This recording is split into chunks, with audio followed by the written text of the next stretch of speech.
So now, Crazy Hood Production is off the ground. You guys start out with Party. You are, and what I love about you and where we're kindred spirits, you're a serial entrepreneur. That, you know, just like me, I started out doing parties. I thought that I wanted to be the biggest party and a promoter in the world, but my eureka moment had nothing to do with parties. It was really my first introduction to being an entrepreneur. That's what I love so much about throwing parties. I just thought it was the nightlife. It really wasn't. It was going out there, hiring people and, you know, making my own income. Yeah. Was that your first introduction to being an entrepreneur? It was. I mean, it definitely was. But for me, it was all about marketing and branding.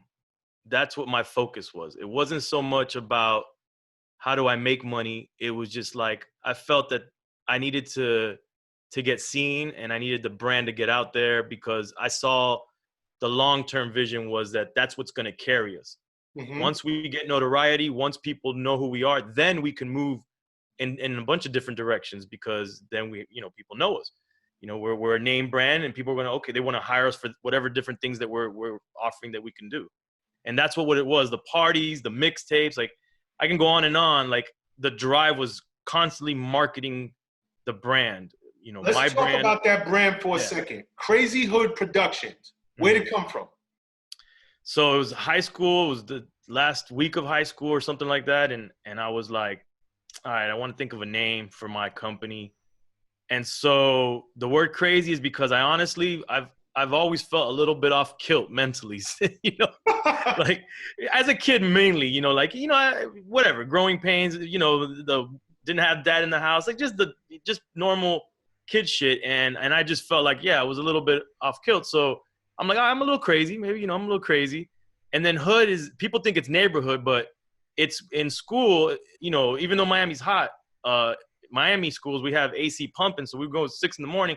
And the hip hop attire for kids at that time was hoodies. So all the hip hop kids had hoodies in school because it was cold as hell in school. So we're all rocking Champion hoodies.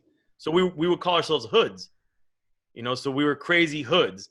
And then I had a production because I wanted to sound professional when I spoke to people.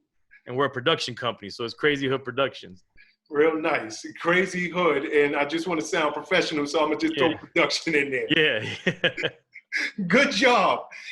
Now, you, like you said, and I know we glossed over it, but I think it's important to your story, and it's important for anybody who wants to become an entrepreneur out there, and anybody who wants long-term success. You got your Crazy Hood Production. You're throwing parties.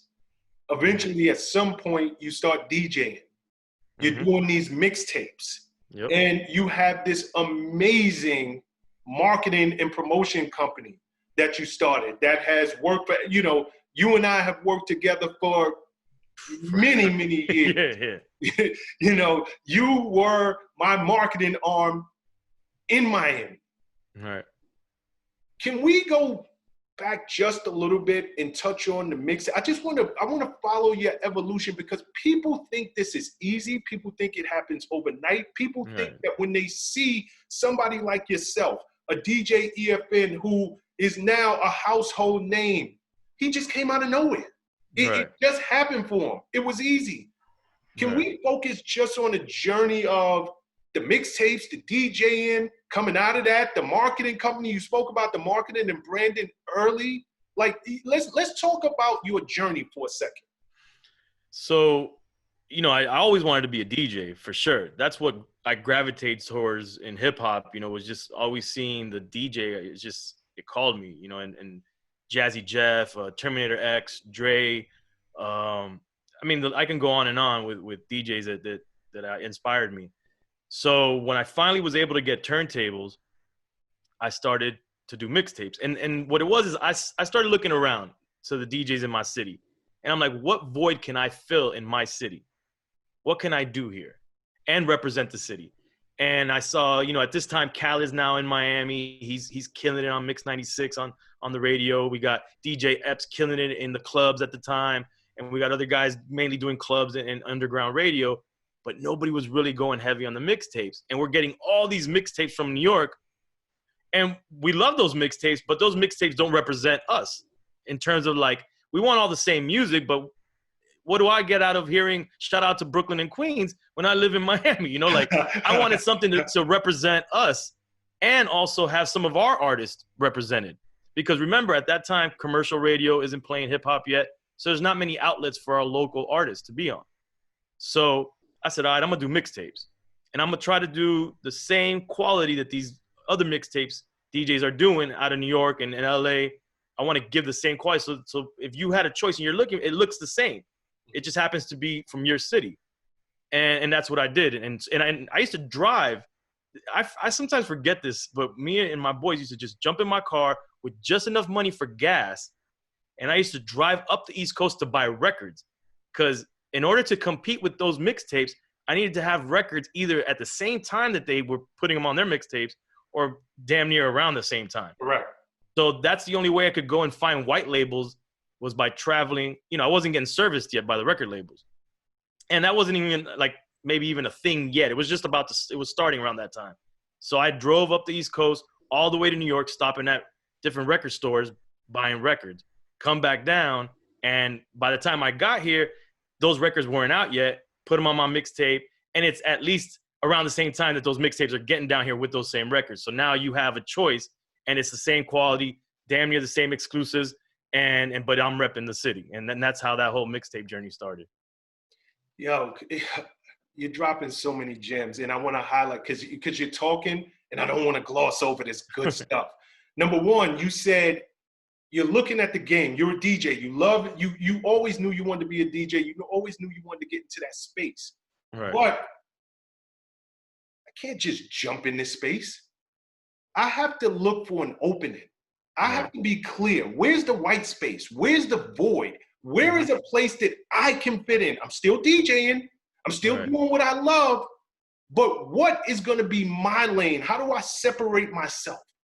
You see Khaled, who's going on to become a household name. At that time, he was on Mix 96.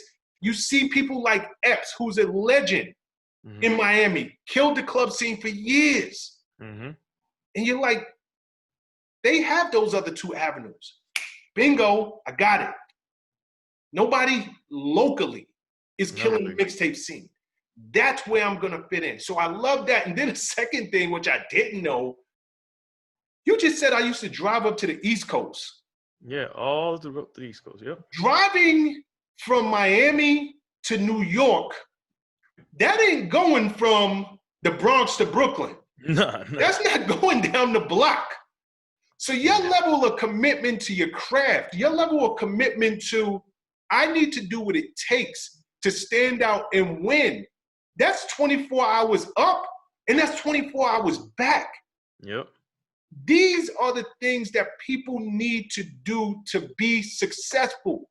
And I say it all the time. There's a price to pay to success. Are you willing to pay it? The sacrifice of taking your last money, putting it into gas, driving 24 hours up, 24 hours back, no sleep, having to rush once you get these records, put it out so that your mixtapes are not old. Yep. You were willing to pay the price. I love that story. I love that story. What's up, guys? Thanks for sticking with me to the end of the video. Truly appreciate you. If you like anything you heard here today, go ahead and hit that subscribe button. And if you know anybody that can benefit from this message, feel free to share. Peace and love.